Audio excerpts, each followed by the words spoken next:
Immigrant cab driver, arrested for no reason. The same cop begs him for a job. Years later, the night smelled of rain and exhaust as an immigrant cab driver pulled his worn-out taxi to the curb. He had only been in America for 2 years, chasing dreams, larger than himself. But flashing blue lights filled his rearview mirror, and in minutes, his life would be turned upside down. A police officer yanked him from his cab, humiliated him in front of strangers, and booked him as if he were a criminal. No crime, no explanation, just bias wearing a badge. What the officer didn't know was that the man he mocked that night would one day own a fleet of cars so vast that the very same cop would come begging him for a job. Before we continue this story, if you haven't subscribed to our channel yet, make sure to subscribe now. Don't forget to hit the like button and press the bell icon so you never miss our new stories. Rashid Khan was born in Lahore, Pakistan, in a crowded neighborhood where the call to prayer echoed over rooftops and the scent of spiced food lingered in the air. He was the eldest of 5, taught by his father to work hard and dream big. America, his father used to say, is where a man's effort can change his destiny.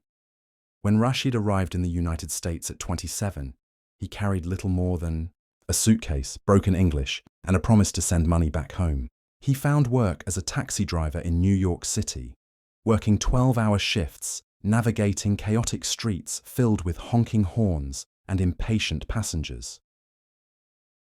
Driving a cab wasn't glamorous, but Rashid loved the rhythm of it, the hum of the engine, the diverse voices in his backseat, the feeling that he was part of the great American machine. His goal was simple: save enough to buy his own medallion and maybe, just maybe, start a small company.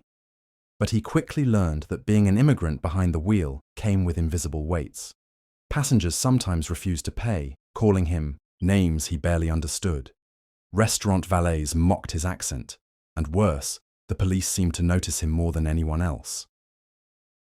One night, after dropping off a late-night fare in Manhattan, Rashid saw flashing lights behind him. A patrol car pulled him over, though he had done nothing wrong. The officer approached with a swagger, his hand resting casually on his holster. "License and registration," he barked. Rashid handed them over, his hands trembling.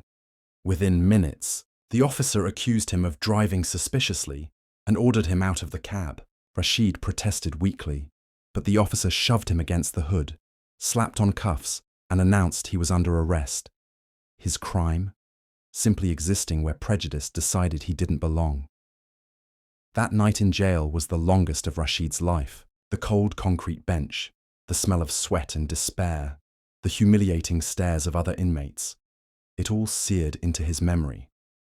When he was finally released without charges, the damage had already been done. His cab had been impounded, his dignity shredded, and the officer's words echoed in his ears. "Go back where you came from. You'll never make it here." Rashid almost quit. He considered returning home, ashamed to tell his family what had happened. But then he thought of his father's voice, urging him not to give up. "If you bow once," he remembered, "you'll bow forever." So Rashid returned to work. He saved every dollar, avoided unnecessary risks, and studied business on the side. At night, he scribbled ideas in a notebook.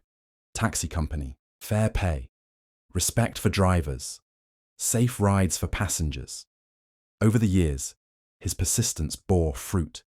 He scraped together enough to lease his own cab, then another. Soon, he was hiring other immigrant drivers, men like him who just wanted a chance to work with dignity. But success didn't come without battles. Licensing boards pushed back, competitors tried to crush him, and police harassment continued. Yet, Rashid learned to adapt. He documented every inspection, kept immaculate records, and built a reputation for honesty. Customers noticed, so did the city. By the time rideshare companies disrupted the taxi industry, Rashid was already ahead of the curve. He launched his own app-based service, blending tradition with technology.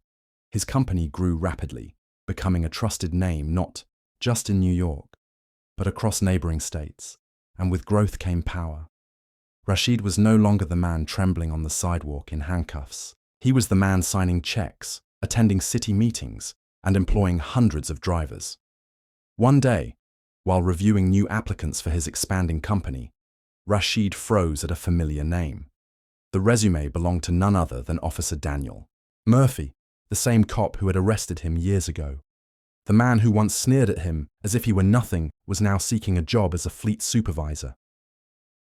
Rashid leaned back in his chair, memories flooding like a storm. Fate had come full circle. The interview was scheduled on a rainy afternoon. Murphy walked into Rashid's sleek office, his uniform long gone, replaced by a cheap suit and tired eyes.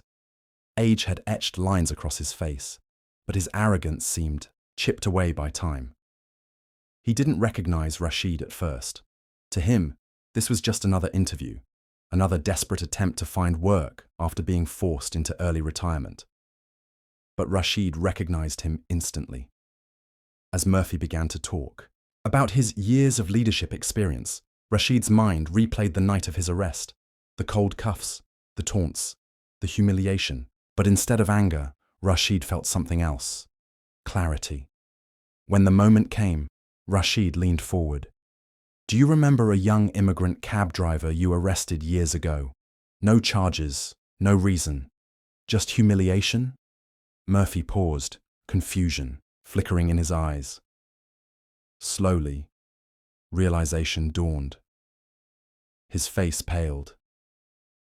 "That was me," Rashid said softly.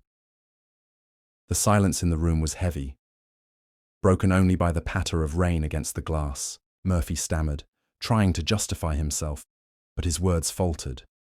For once, he was powerless. Rashid could have humiliated him, could have thrown him out, could have sought revenge, but instead, he smiled faintly. "I built this company because men like you told me I couldn't. Now you're asking me for a job." Murphy swallowed hard, eyes dropping to the floor. Rashid didn't need vengeance. He had already won. Rashid didn't hire Murphy that day. He didn't need to. Some lessons, he believed, were better left as reminders. But he did something far more powerful. He thanked him. "Without men like you," Rashid said, "I might never have found the strength to prove you wrong." As Murphy walked out of the office, shoulders slumped, Rashid felt a sense of closure. The boy who had once been dragged in handcuffs was now a leader, a provider, a symbol of resilience. Under his leadership, the company flourished. Rashid introduced driver protections, language support, and scholarships for the children of immigrant families. His business became more than just transportation. It was empowerment on wheels. Years later, at an industry conference, Rashid was asked what motivated him the most. He paused, gazing at the audience of entrepreneurs, journalists, and policymakers. "What drives me," he said, "is the memory of being told I would never belong. Every mile I drove, every car I added, every driver I helped. It was my way of saying, I belong, and so do we all." The room erupted in applause, and so Rashid's story became more than just an immigrant success tale. It became a testament to the strength of those who refuse to bow to injustice. Because the truth is undeniable. Every time someone is told they will never make it, the seed of greatness is planted. And sometimes that seed grows so tall that even those who tried to cut it down are forced to stand in its shadow. So the question lingers. How many Rashids has the world tried to silence? And how many more will rise if only given the chance?